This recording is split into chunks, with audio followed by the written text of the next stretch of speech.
Gender of nouns in Spanish. Every noun has a gender, which means that they are classified as either masculine or feminine.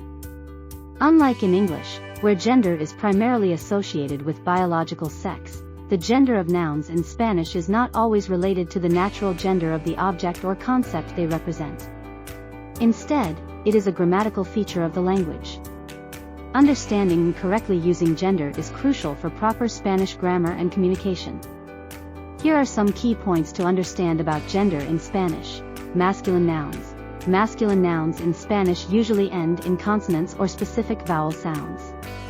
For example, el libro, the book, and el perro, the dog, are masculine nouns. However, there are exceptions to this rule, and some masculine nouns may end in vowels, such as el dia, the day, or el agua, the water. Feminine nouns. Feminine nouns in Spanish often end in a, ion, dad, or tad, among other endings.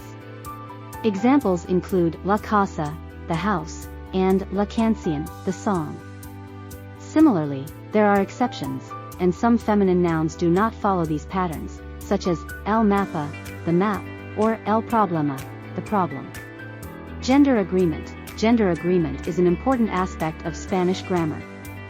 It means that articles, adjectives, and other modifiers must agree in gender with the noun they refer to.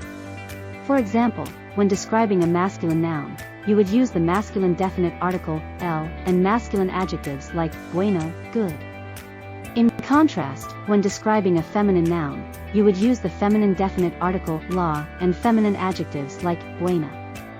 Gender and plural forms. Gender also affects the formation of plural nouns in Spanish. Masculine nouns usually become plural by adding s or es to the end, while feminine nouns typically add s. For instance, el libro, masculine, singular, becomes los libros, masculine, plural, and la casa, feminine, singular, becomes las casas, feminine, plural. Gender of inanimate objects. One challenging aspect for non-native Spanish speakers is assigning gender to inanimate objects. Since gender in Spanish is grammatical rather than logical, it may seem arbitrary. Unfortunately, there are no strict rules to determine the gender of every noun, so it often comes down to memorization and familiarity with the language. However, some patterns can be observed, like objects ending in o being masculine and those ending in a being feminine.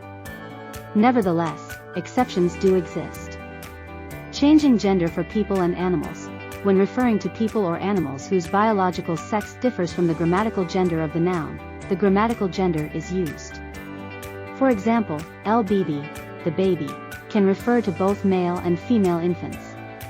In such cases, context or additional words may be necessary to clarify the sex. Neutral gender. Unlike some languages, such as German or English, Spanish does not have a neutral gender for nouns.